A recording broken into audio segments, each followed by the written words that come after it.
नमस्कार दोस्तों, आज हम जानेंगे रासायनिक उर्वरकों के इस्तेमाल से भूमि में वर्तमान समस्याएं क्या आ गई हैं।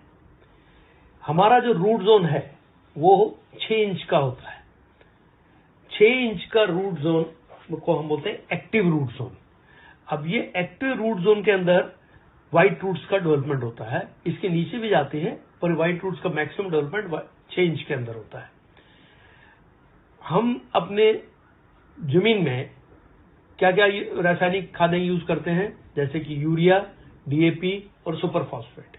ये हमने 1968 के बाद जब हमारी रासायनिक खेती शुरू हुई तो हमने डालना शुरू किया अपने खेतों के अंदर। अब अपने खेतों में अपन जब यूरिया डालते हैं तो हमको ये समझना जरूरी है कि यूरिया में क्या है।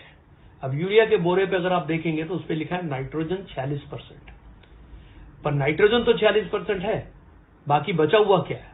बचा हुआ 54% जो है वो सॉल्ट और कचरा है। ऐसे ही डीएपी में कुछ परसेंटेज अच्छा मटेरियल है और कुछ जो है वो फिर से कचरा और सॉल्ट है। ऐसे ही सुपर फॉस्फेट में। अब ये सारी चीजें हम जब जमीन में डालते हैं तो जमीन में क्या हुआ है? जमीन में ये चीजें डालने से, कचरा डालने से जमीन हार्ड हो गई है। आज आपकी जमीन 4.5 इंच जो है वो हार्ड है, तो अपनी एक्चुअल जो खेती हो रही है वो 1.5 इंच के अंदर हो रही है। अब 1.5 इंच की खेती मतलब कितनी कम हो गई है। अभी ये ऐसा हुआ क्यों? ऐसा होने का कारण एक है कि हमारी जमीन के अंदर केंचुआ होता है, जबकि 1968 के पहले हमारी जमीन में केंचुआ एक्टिव रहा करता था। और हम चौथी कक्षा से पढ़ते चले आ रहे हैं कि केंचुआ जो है वो किसानों का दोस्त है। वो अभी क्या हो गया है, जमीन हार्ड होने से वो ऑक्सीजन में काम करता है, ऑक्सीजन वहां पे कम हो गई है, इसलिए वो 3 मीटर खाली नीचे जाके सुप्त अवस्था में रह गया है। अभी केंचुआ क्या करता है, नीचे से मिट्टी खाता है अपने वेट के हिसाब से, और जाते हुए और आते हुए जमीन में 2 छेद करता है, और जब ऊपर आता है तो वो ऊपर एक वॉमिटिंग मतलब उल्टी करता है, जिसको हम बोलते हैं केंचुआ खाद, जो वर्ल्ड की अप्रतिम खाद है। और जब ये 2 छेद करता है जमीन के अंदर 1 स्क्वायर फीट के अंदर, जब ये 2 छेद करता है तो जमीन को ये मुलायम कर देता है।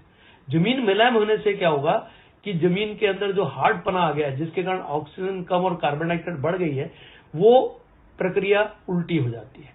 पर अभी क्या हुआ है, जब ऑक्सीजन कम हो गई और कार्बन डाइऑक्साइड बढ़ गई तो जमीन में विषाणु बढ़ गए।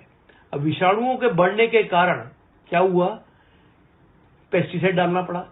और जब आप पेस्टिसाइड डाले तो विषाणु तो मरे, साथ साथ में उसके साथ जीवाणु भी मरने शुरू हो गए, क्योंकि जीवाणुओं का मरना मतलब कि जमीन के अंदर बंजरपना होना है। ऐसे जमीन हार्ड होने से, कार्बन डाइऑक्साइड बढ़ने से भी जीवाणु मरे और इसके कारण भी जीवाणु मरे।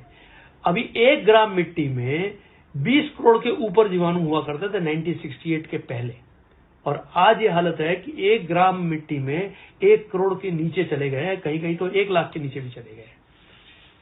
और ये जीवाणु जो हैं ये 13 मिनट में मरते हैं, मतलब एक जूनी मरती है, दूसरी जूनी पैदा होती है, और ये भी मिट्टी खाते हैं, और मरने के बाद ये भी क्या बनते हैं, खाद बन जाते हैं। तो 2 प्रक्रिया, एक तो हमारा केंचुआ जो इनएक्टिव हो गया है, और दूसरा हमारे जो जीवाणु का काउंट जमीन में कम होना, मतलब कि जमीन का बंजर होना होता है। इसलिए इसको अगर और ध्यान से देखा जाए तो हमारे जमीन का कंट्रीब्यूशन केवल 3.8% होता है किसी भी पौधे या प्लांट को बढ़ाने के लिए। आप बोलेंगे कि 3.8% होता है तो इतना ज्यादा क्यों बता रहे हैं इसके बारे में? ये ऐसे है जैसे कि हमारे शरीर में एक हार्ट है बहुत छोटा, पर अगर वो कमजोर हो जाए तो मुश्किल हो जाएगी, और अगर वो बंद हो जाए तो राम राम सत्य हो जाएगा। तो ये एक्टिविटी अगर जमीन में नहीं चालू होगी तब तक हमारी जमीन की जो है उर्वर शक्ति कम होती चली जाएगी। पर 96.2% जो है वो कहां से आ रहा है, हवा, पानी और सूरज, जो कि फ्री ऑफ कॉस्ट हमको अवेलेबल है। और आपको ये जान के हैरानी होगी कि एटमॉस्फेयर में नाइट्रोजन जो है वो 78% है, 78%। अब 78% नाइट्रोजन जो हवा में अवेलेबल है, उसकी खींचने की ताकत ना होने के कारण प्लांट में, उसके कारण ये सब प्रॉब्लम खड़ी हो गई है। तो तो हमको ये 3.8% अगर दुरुस्त कर देते हैं तो क्या होगा कि हमारे ऑक्सीजन कंटेंट बढ़ेगा, जीवाणु का काउंट बढ़ेगा। तो जीवाणु का काउंट बढ़ने से क्या होगा, पौधों को खाद ज्यादा मिलेगी, तो रूट्स जो है वो ज्यादा खाना उठा के ऊपर पत्तों को देंगे, पत्ते जिससे बड़े हो जाएंगे, हरे डार्क हो जाएंगे, और पत्तों पे जो ऊर्जा है, खींचने की ताकत है वो बढ़ जाएगी। ताकत बढ़ने से क्या होगा, जब पत्तों की ताकत बढ़ जाएगी, खींचेगी, उसके खाना ज्यादा बनेगा, तो फूल ज्यादा आएंगे, तो फूल जाएंगे तो फल ज्यादा आएंगे। अभी हमारा दुर्दैव क्या है? दुर्दैव हमारा यह है कि 78% नाइट्रोजन जो फ्री ऑफ कॉस्ट हमको एटमॉस्फेयर में अवेलेबल पड़ी है, केवल हमको अपने पौधों के पत्तों का साइज बढ़ाना है, पौधे की ऊंचाई बढ़ानी है और हरा डार्क करना है, जिसके कारण वो खींचने की ताकत उनकी बढ़े। हम यूरिया बाजार से खरीद के उसमें जिसमें 46% नाइट्रोजन है और उसके साथ कचरा हम खरीद के अपनी जमीन में डाल रहे हैं। मतलब कि क्या हो रहा है कि हम उलट काम कर रहे हैं। इससे क्या हो रहा है कि हमारी जो शक्ति है, जमीन में जो ताकत है, वो खत्म होती चली जा रही है। ये जो भी हो रहा है वो गलत है।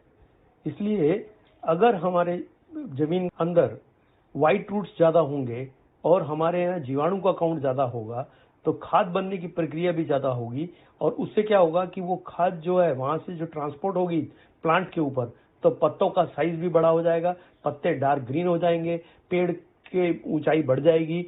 उससे क्या होगा कि वहां से जो 96.2% जो फोटोसिंथेसिस प्रोसेस जिसको बोलते हैं, प्रकाश संस्करण करना बढ़ जाएगा, जिसके कारण जो है वो ज्यादा खाना जो है हमारे पत्तों पे बनेगा। पत्तों पे ज्यादा खाना बनने से क्या होगा कि फूल ज्यादा आएंगे और फल ज्यादा आएंगे। Thank you.